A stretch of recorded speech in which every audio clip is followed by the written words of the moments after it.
అనంతపురం అనే రాజ్యాన్ని పాలించే విక్రమసేనుడు అనే యువరాజు వేటకు వెళ్ళి దారి తప్పి దట్టమైన అడవిలోకి చేరుకుంటాడు. చీకటి పడుతుండటంతో ఆశ్రయం కోసం వెతుకుతుండగా ఒక కొండ గుహలో మండుతున్న అగ్నిహోత్రం కనిపిస్తుంది. అక్కడికి వెళ్ళగా ఒక వృద్ధ మాంత్రికుడు తపస్సు చేసుకుంటూ కనిపిస్తాడు. ఆ మాంత్రికుడి పక్కన ఒక జంట పావుకోళ్ళు, ఒక చిన్న మట్టి పాత్ర ఉంటాయి. ఆకలితో ఉన్న యువరాజును చూసి మాంత్రికుడు తన మట్టి పాత్రను అడగగానే అందులోంచి అద్భుతమైన ఆహారం ప్రత్యక్షమవుతుంది. అది చూసి యువరాజు ఆశ్చర్యపోతాడు. ఆ రాత్రి మాంత్రికుడు నిద్రపోతున్నప్పుడు యువరాజుకు ఆ వస్తువులపై మోజు కలుగుతుంది. నెమ్మదిగా ఆ పావుకోళ్ళను తొడుక్కొని మనసులో తన రాజభవనాన్ని తలుచుకోగానే క్షణంలో గాలిలో ఎగురుకుంటూ తన గదికి చేరుకుంటాడు. ఆ పావుకోళ్ళకు ఉన్న మరో శక్తి ఏమిటంటే వాటిని వేసుకున్నప్పుడు యువరాజు ఎవరికీ కనిపించడు. ఈ అద్భుత శక్తులతో యువరాజుకు గర్వం పెరుగుతుంది.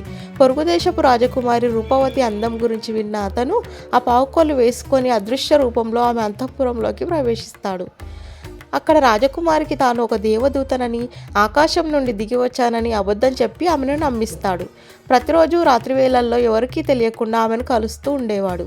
అయితే అంతఃపురంలోకి ఎవరో వస్తున్నారని అనుమానించిన రాజు గది చుట్టూ జిగురు కలిపిన రంగు పొడిని చల్లిస్తాడు. ఆ రంగు పొడి యువరాజు వేసుకున్న పావుకోళ్ళకు అంటుకోవడంతో అతను నడిచినప్పుడు నేలపై అడుగులు కనిపిస్తాయి. దీన్ని బట్టి అతను దేవదూత కాదని, ఎవరో మాయావి అని రాజు గ్రహించి సైనికులను పంపిస్తాడు. అదే సమయంలో తన వస్తువులను దొంగిలించిన యువరాజును వెతుక్కుంటూ ఆ మాంత్రికుడు కూడా అక్కడికి చేరుకుంటాడు. మాంత్రికుడు తన మంత్రదండంతో యువరాజును ఒక్కసారిగా పక్షిగా మార్చేస్తాడు. తన తప్పు తెలుసుకున్న యువరాజు మాంత్రికుడిని క్షమించమని వేడుకుంటాడు. యువరాజు పశ్చాత్తాపాన్ని చూసి మాంత్రికుడు తిరిగి మనిషి రూపాన్ని ఇచ్చి సాహసంతో రాజకుమారిని గెలుచుకో అని చెప్తాడు. తర్వాత యువరాజు తన స్వశక్తితో శత్రువుల నుండి ఆ రాజ్యాన్ని కాపాడి నిజాయితీగా రాజకుమారిని వివాహం చేసుకుంటాడు.